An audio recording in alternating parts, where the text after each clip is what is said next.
The epidemic was all over the news, and soon the entire nation was in mass panic.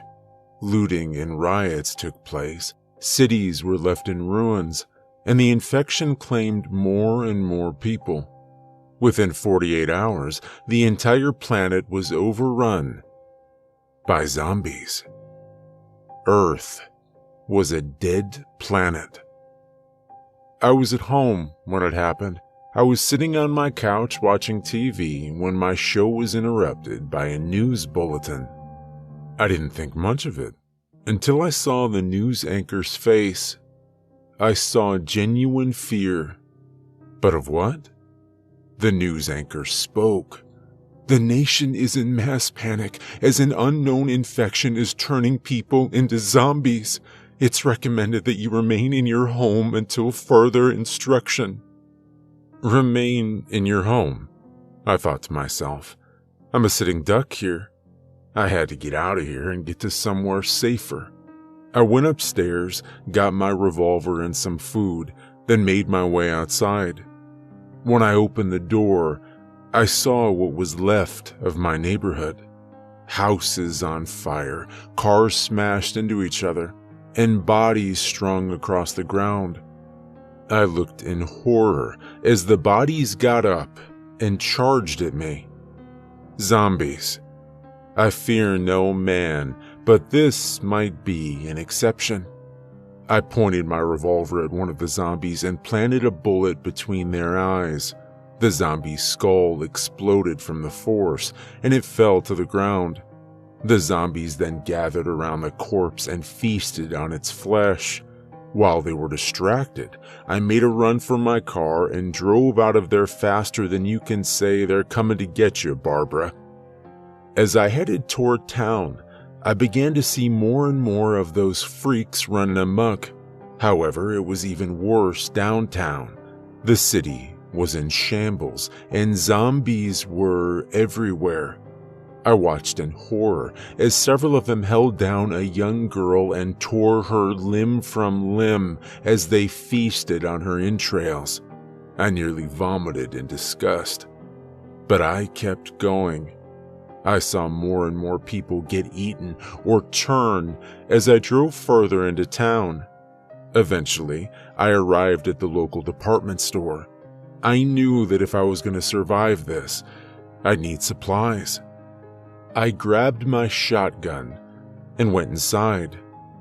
Inside, it was a complete madhouse. Shelves were toppled over, carts were sprawled everywhere, and worst of all, they were out of Sprite. I headed to the food section and stocked up on bottled water, beef jerky, and power bars. Then I went to the sports section to grab a hunting rifle, a machete, and some ammo. I had to be ready to fight for my life, and something told me a revolver wasn't going to cut it. I left the department store and drove out of town. I figured my odds were better in a less populated area. But as I reached the highway, I saw that the roads were blocked off by abandoned cars and an electric fence. It looked like I was on foot from here. I loaded my supplies into my backpack, loaded my new rifle, and stepped out of my car. The smell of decomposed flesh was in the air. I knew what that meant. I turned around to see that I'd been followed by more of those zombies. My rifle was loaded and my revolver was in its holster. I was ready for action. The zombies charged. Wasting no time, I pointed my rifle and shot the nearest one. The bullet went through its head and then through the zombie behind it. Both zombies fell back, nothing more than lifeless husks. Two more zombies rushed toward me. I unsheathed my machete and sliced their heads clean off. The metallic smell of blood filled the air. I sheathed my machete and continued on my way. I have to admit, walking down the highway all alone, knowing that danger looked at every turn, was terrifying.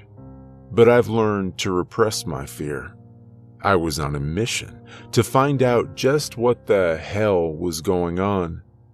After a couple hours of walking, I realized the sun was going down. Adrenaline rushed through my veins. My palms had become sweaty. I was scared. I knew that I wouldn't stand a chance against those things in the dark. Then, as I stopped walking, I could hear the faint sound of growling behind me. I knew I had some time before those bastards got to me, so I made a run for it. Thank God I was a champion runner in college. I ran into the nearby forest where I discovered an abandoned house close by and made a break for it. I ran inside and locked the door behind me. I was safe. For now. The house was a mess. Windows broken, furniture tipped over. Whoever lived here left in a hurry. But since no one was there, I made myself at home. Knowing that I could have been followed, I gathered some wooden nails from the garage and boarded up all the doors and windows, which didn't take long because it was a single-story house. Then came nightfall, and I was ready for them. I looked out the window, waiting, but no one came. I must have lost them in the woods. I sighed in relief and decided to hit the hay. The next morning, I gathered my things and left immediately. I had to know who was behind this. I walked through the woods and came back to the highway, where I found an abandoned truck with the keys left inside. There was still plenty of fuel left. I fired it up and drove off, hoping to find survivors.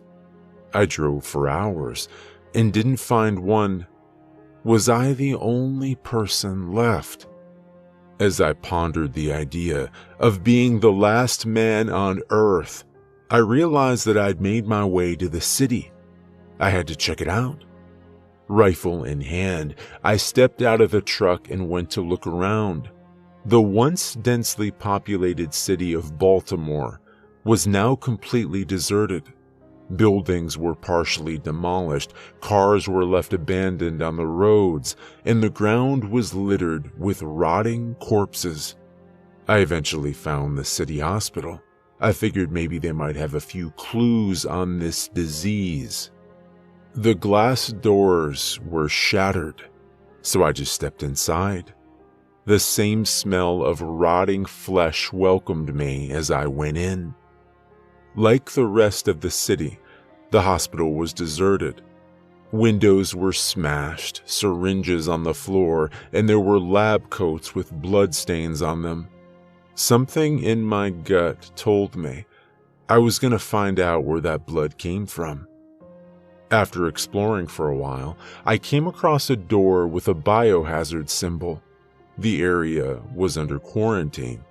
I looked through the window of the door and saw nothing. Then, out of nowhere, a bloody hand hit the window. I jumped back in fright. Another zombie. I looked through the window again to see the room was filled with them. I was overwhelmed with questions. Was it this disease? Where did it come from? Is it airborne? Whatever this disease was, I wasn't infected. And I was not about to change that, so I got the hell out of there and ran back to the truck. As I got closer, I realized that I was surrounded by those freaks. It looked like I was going to have to fight my way out. I unsheathed my machete and cut those bastards down to size. As more zombies came at me, I quickly got into the truck and drove out of there. I was all alone. Everyone else was either infected, dead, or both. But why? Why me? Why was I the sole survivor? As these questions came up, I grew more and more depressed. Everyone I knew and loved, they were all dead. My friends, my family, are gone. I will never see them again. I remembered going places with my family, unaware of what would happen later on. Now, I was the only one left. Now I was the last man on Earth. The entire human race ended. With me, A few hours later, I came across an abandoned farmhouse. I thought it was as good a place as any to spend the night. I gathered my things and went inside, locking the door behind me. I then went to work boarding up the doors and windows. After about 20 minutes, the house was secure, and I was ready for them. By nightfall, I could hear them outside moaning as they approached. I readied my hunting rifle. Everything went quiet. Suddenly, I could hear them violently banging on the door. That door's pretty old, I thought. It won't hold them forever. Knowing this, I realized the only place I had to hide was the basement. I lifted open the basement door and climbed down. I sat there in silence. And then the door finally broke open. They were inside. I prayed to the Heavenly Father himself that they wouldn't think to pull on the trap door to the basement. To my surprise, they lost interest and wandered away. I was safe for now. And in the basement, I discovered an old blank journal. I figured I'd document the details of my survival. I planned to leave this journal where hopefully, if there are still people out there, someone will find it. But instead, I simply wrote this: if you're reading this, know that you're not alone. I've survived this ordeal using my strength and wits. I can't tell you where I am or where I'm going, but I'll say this: these things are unstoppable. Do not try to fight them. I barely escaped with my life. Your best bet is to simply run and hide.